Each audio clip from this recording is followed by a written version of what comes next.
Good evening, everyone. This is Pradeep from GETI, Lucknow, the Global Education Training Institute, and you are on our disruptive education platform. This has been provided to us by our mentor, Dr. Sunita Gandhi.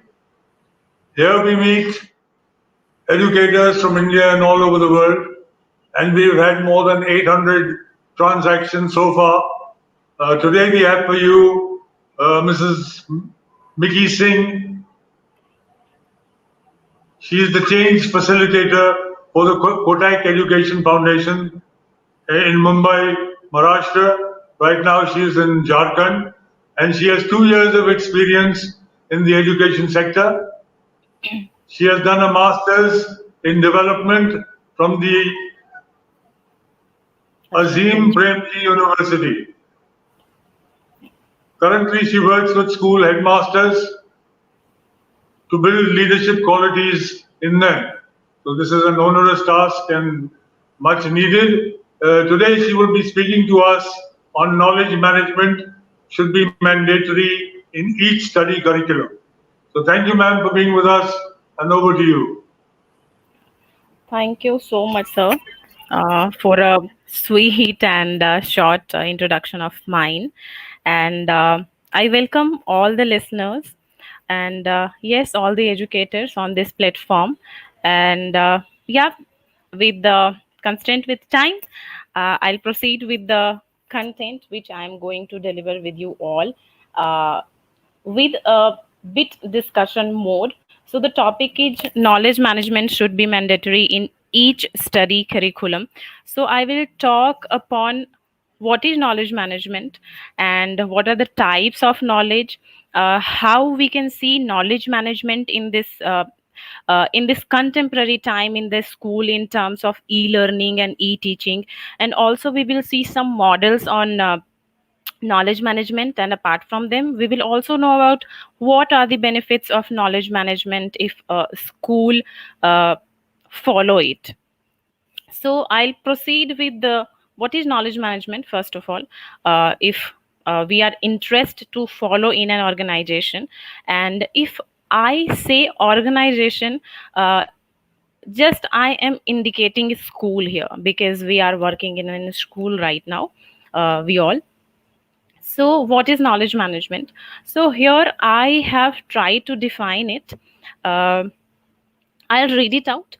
So, knowledge management is a kind of process uh, where we create something, we share something, use and manage knowledge and information within the organization for the organization to achieve its objective or vision or mission or the objective of the school by making a best use of knowledge with the certain approaches. So if you are following knowledge management in your school, definitely you will have to apply a kind of uh, approach in a proper manner, in a proper structure. So this is a definition of knowledge management.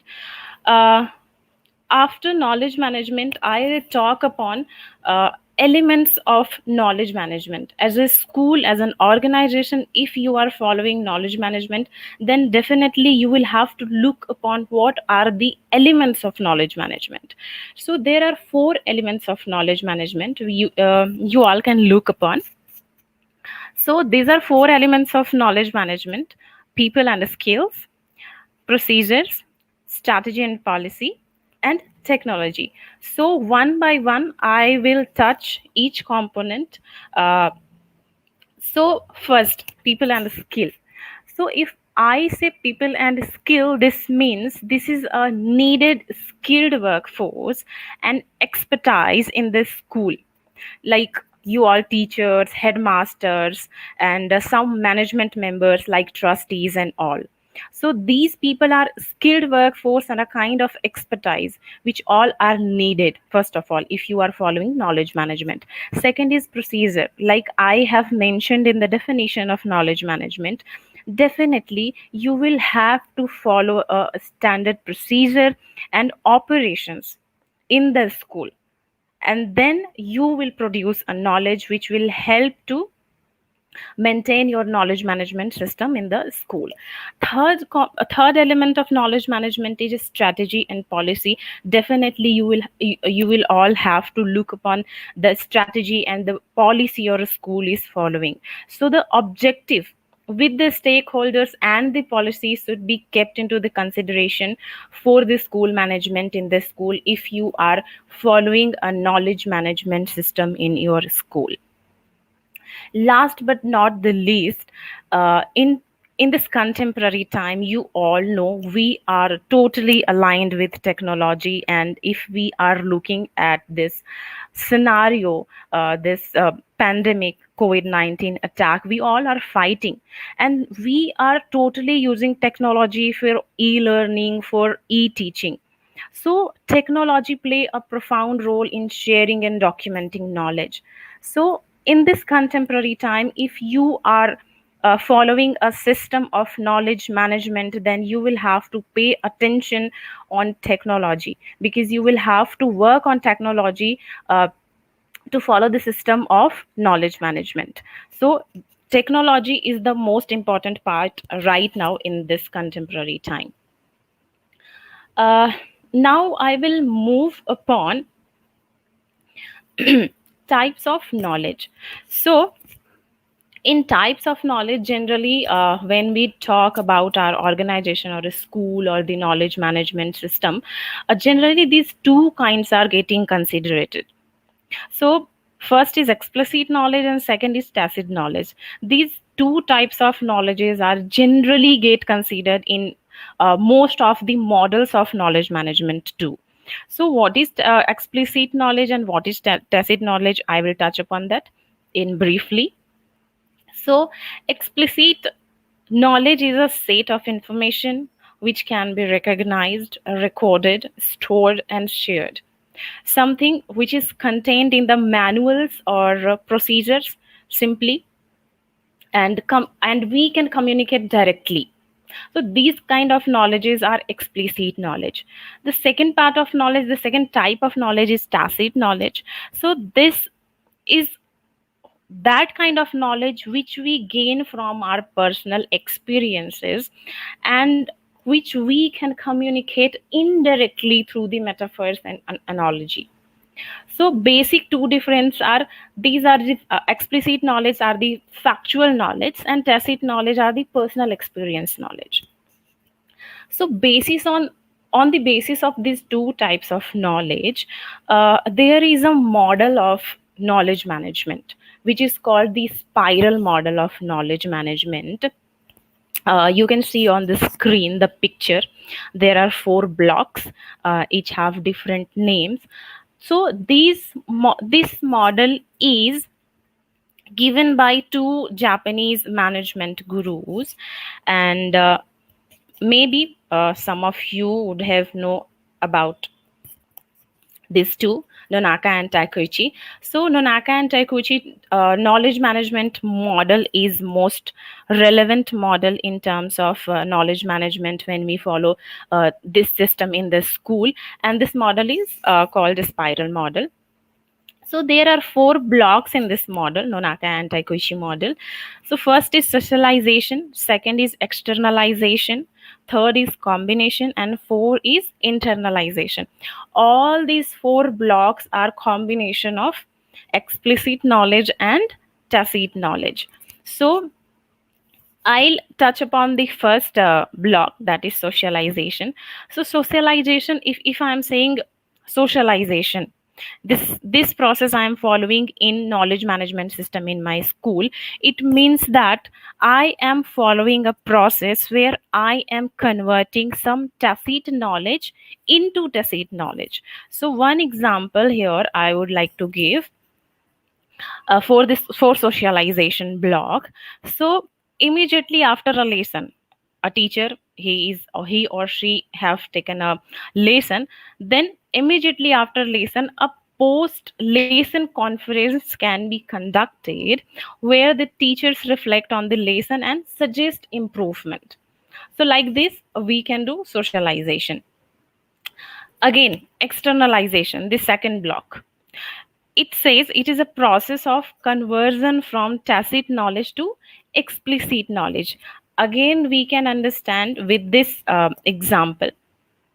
In externalization, if a teacher have took a lesson, then for evaluation of that lesson, in the evaluation meeting, the teachers will suggest further improvement and revise the lesson design for future reference. Now we will move upon the third block, that is combination. Combination is the process of conversion from explicit knowledge to the other explicit knowledge. Now we will understand a combination with this sentence. A collaborative lesson plan involves combination of teachers' own understanding about that particular subject and how they dealt with that subject in the past. So combination talks about this kind of things in the school. Now fourth component, fourth block, that is internalization. So internalization is the process of conversion from explicit knowledge to tacit knowledge. How can we understand it? So teachers apply the knowledge that is shared in the lesson plan in their teaching practices. So these four blocks belongs to spiral knowledge management model given by Nonaka and Taikuchi, and these components ultimately is a combination of explicit knowledge and tacit knowledge and the conversion of those.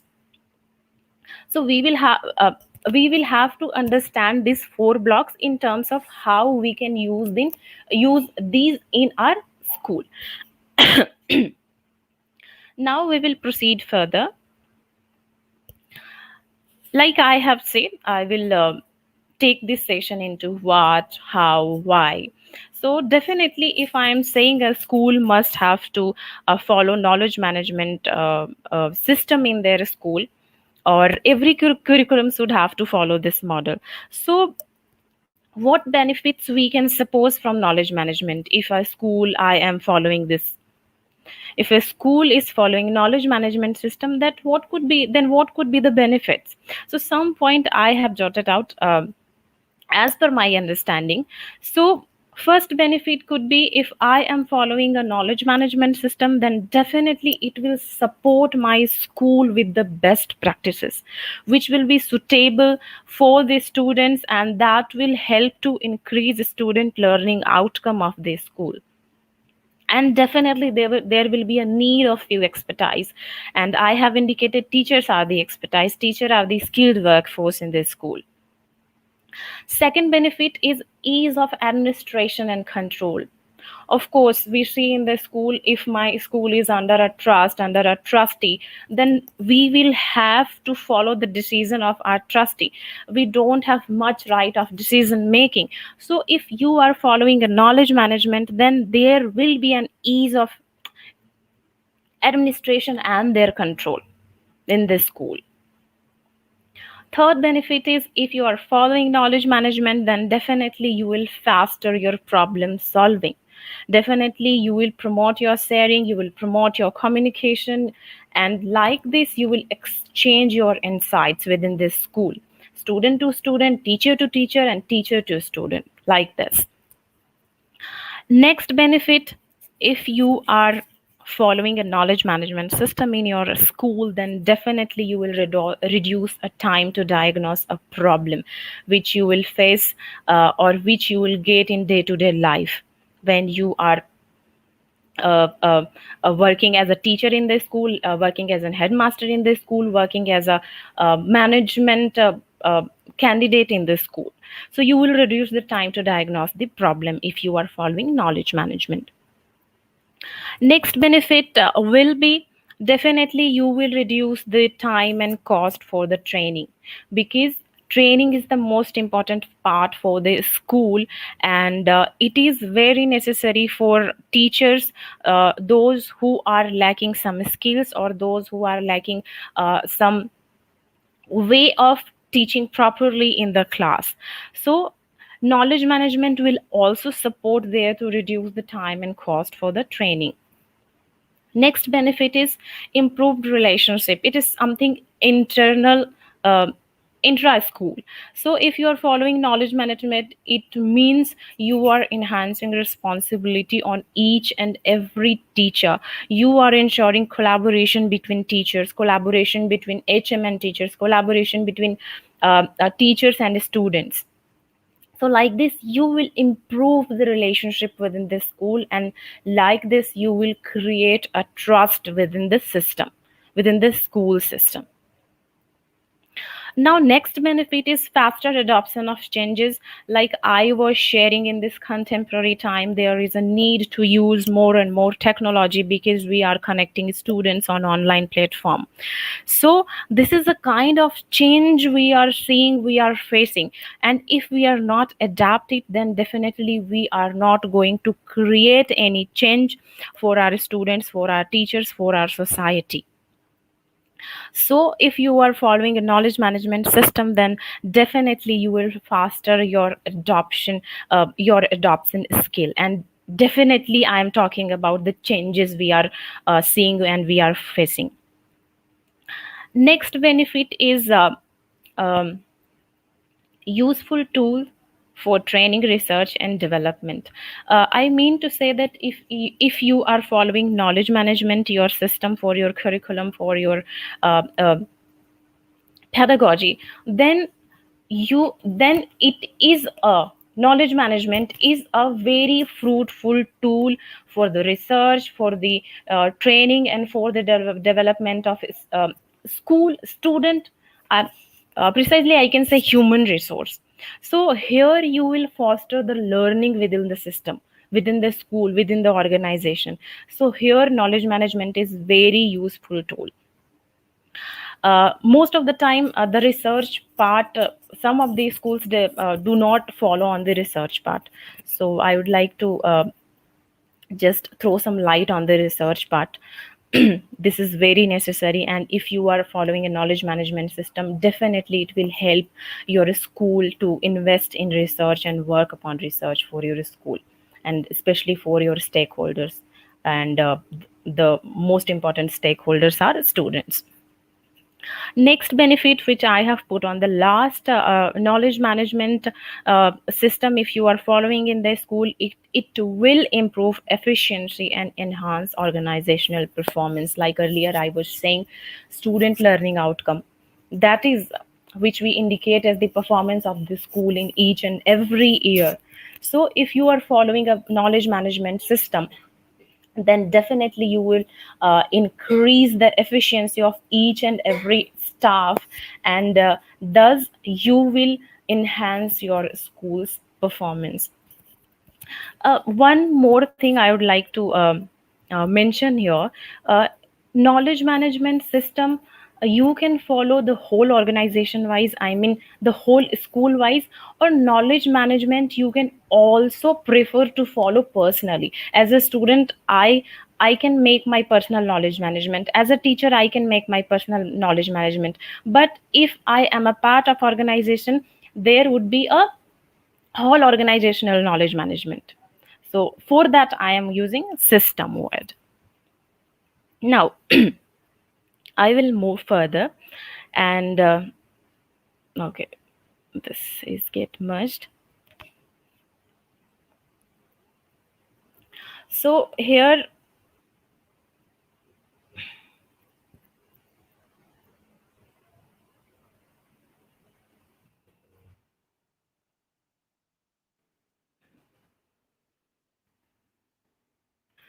here I have mentioned about knowledge management cycle.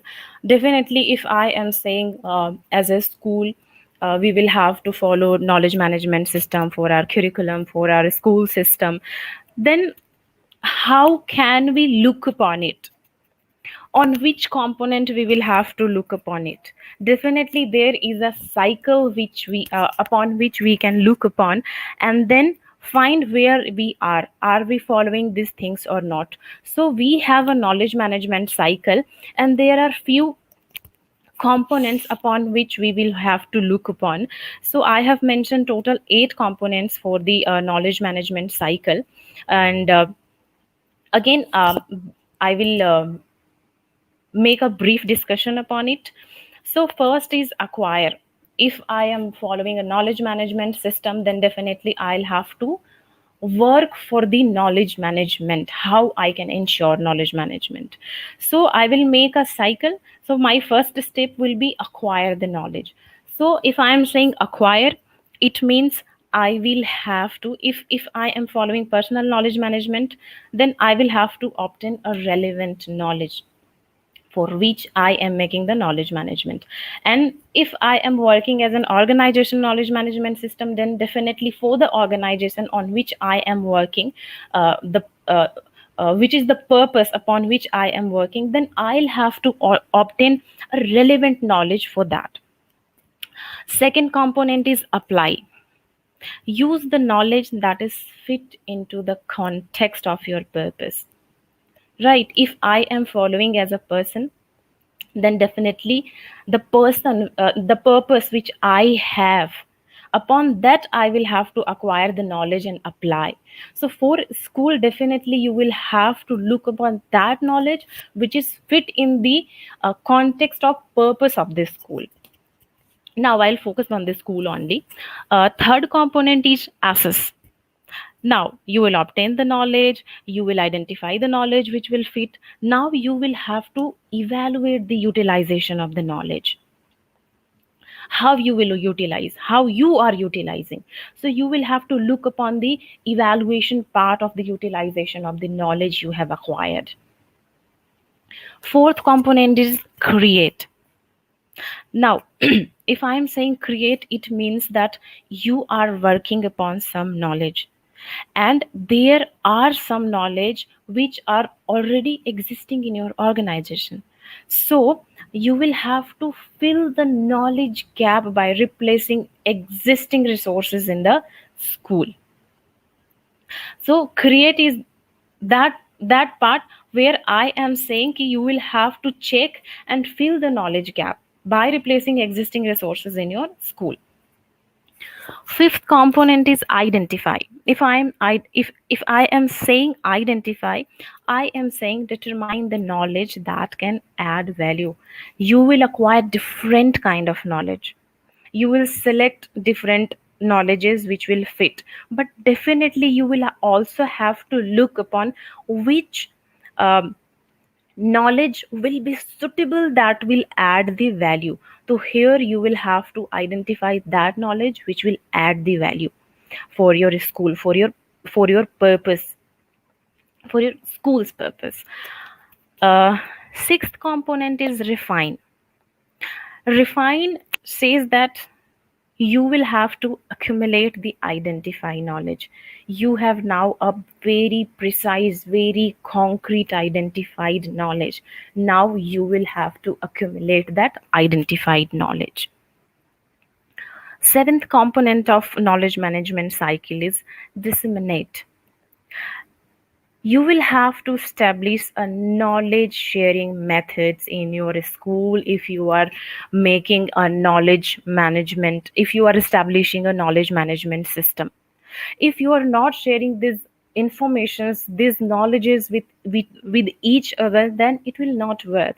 So you will have to establish a knowledge sharing method or knowledge sharing procedure where you will have to ensure that you will share this knowledge with each and every person of this school, of this particular organization. Now the eighth component, which is very much important in terms of uh, school and in terms of any organizations where a knowledge management system is get followed. So you are working upon different components: acquire, apply, assess, create, identify, refine, disseminate. But you will have to sustain all these. Otherwise, it will be like I am working now, and in the next year, everything is vanished. So, you will have to sustain the relevant knowledge you have disseminate, you have accumulate, and set a culture in the school for a long purpose.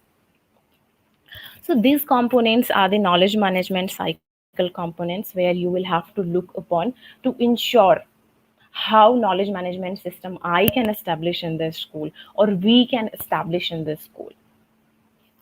Now, I will proceed further.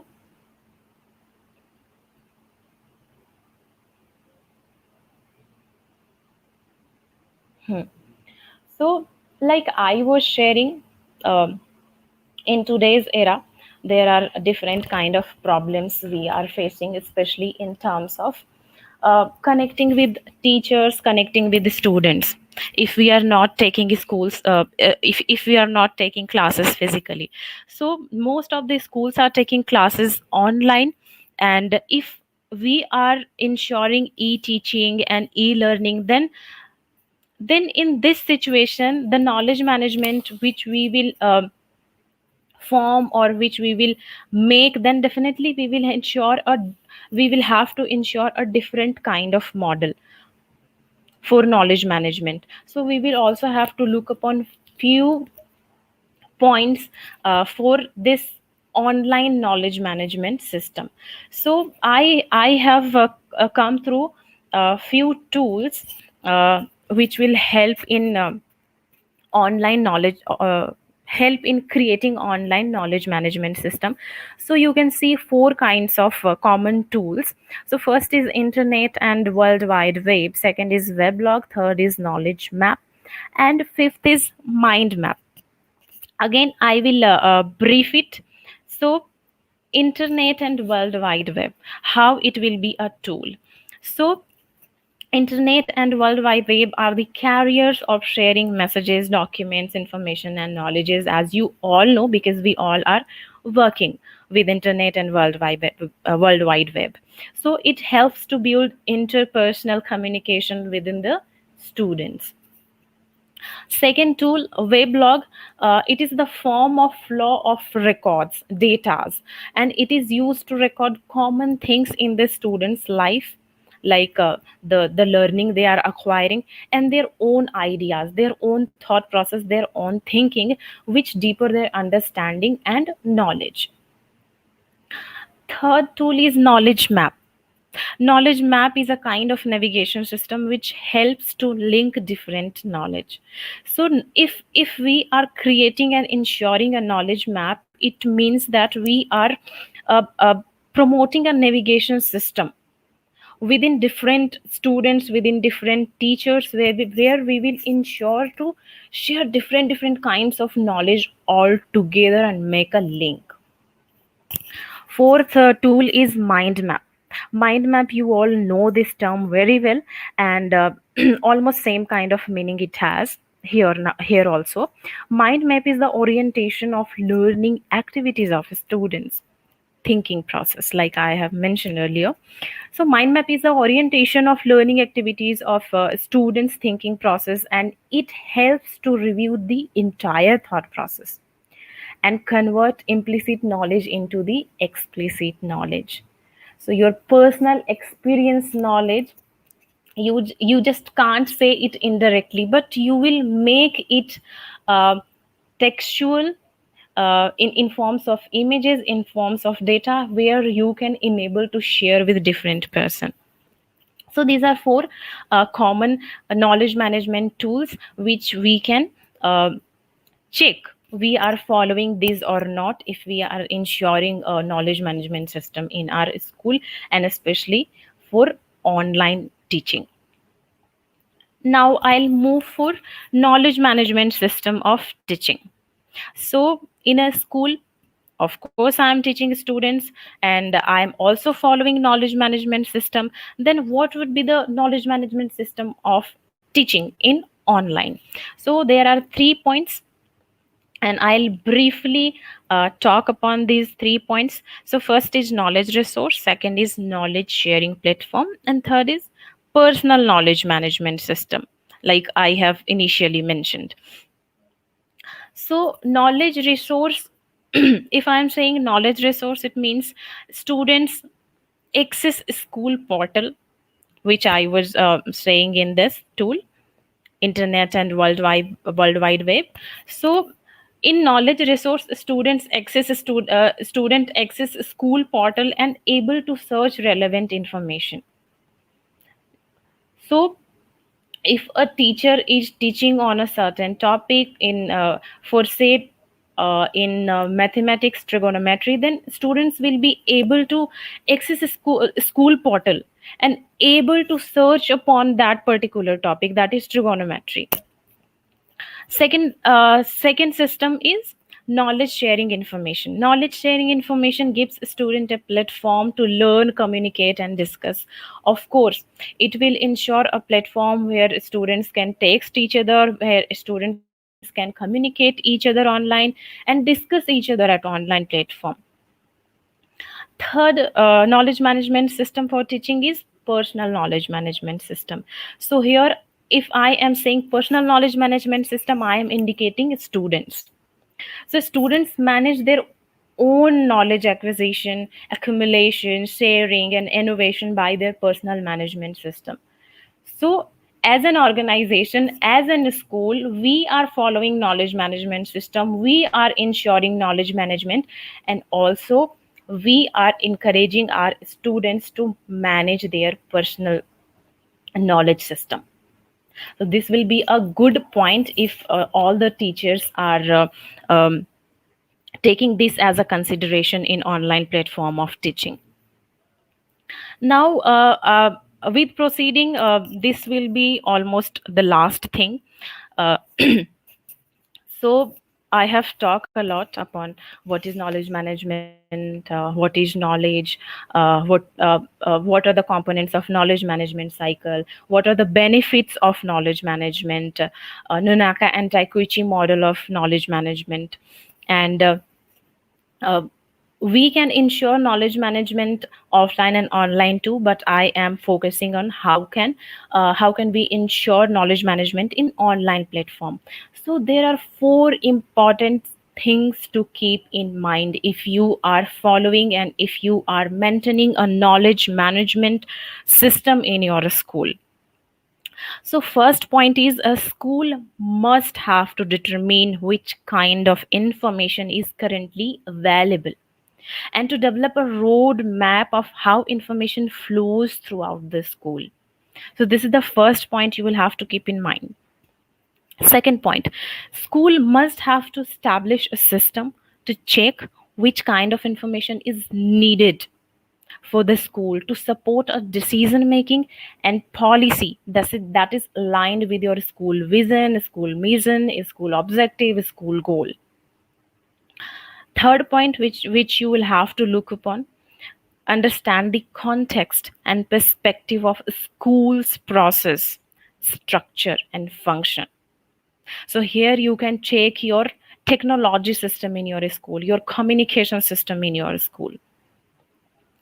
Fourth point, which you will have to look upon to maintain knowledge management system online, school must have to conduct an assessment of its information culture, because if you are not sharing information, if you are not ensuring that information should have to be shared, then you are missing something there. So school must have to conduct an assessment, because evaluation is always necessary whenever you are doing anything, whenever you are doing a simple action, and evaluation is needed for sure. So you will also have to do an assessment here of your information culture, so that you can address question of information politics within your school. A simple example can be how a particular information gets shared in the school and by whom.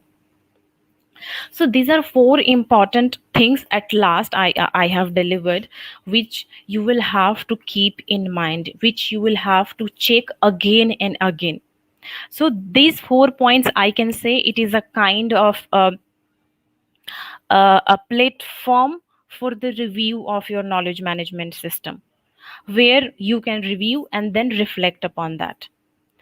My school is going well on knowledge management system or not. If I am following personal knowledge management system, then I am on the track or not. If my school, if my student is following knowledge management, personal knowledge management, then he or she is a right track or not. So All these content I have shared with you as a kind of small discussion, and of course I have took references from few studies and research, and of course uh, some of you may need this ppt. I can happily share, or maybe those research papers as a resource. So now I am finishing my words here, I am finishing my content here, but I request you to start reflect upon it, because knowledge management is definitely very much necessary for the school curriculum and school as a system. So thank you so much everyone, thank you so much for your presence and wonderful listening. Yes sir. Thank you, Micky Singh ma'am, for that excellent talk on knowledge management should be mandatory in each study curriculum. And there is no doubt that that should be the case, and hopefully is the case. Otherwise, there will always be problems faced by the people conveying curriculum to the other people. That means teachers to students. So thank you very much for that. Global Education and Training Institute is committed to transforming education by transforming teaching practices. Do watch out for and enroll in GETI Teachers Training Programs. Pre-service Teachers Training Program is being launched this month, along with a variety of in-service training programs which shall follow. For details, visit our website getilearn.org, GETILEARN.org, or call 740-840-1000. So thank you, Micky ma'am, for that excellent talk, and we hope we will meet you in the future with as clear thinking as you have shown to us today. So thank you, and Thank good evening, everybody, and goodbye. Thank you. you. Good evening everyone, bye.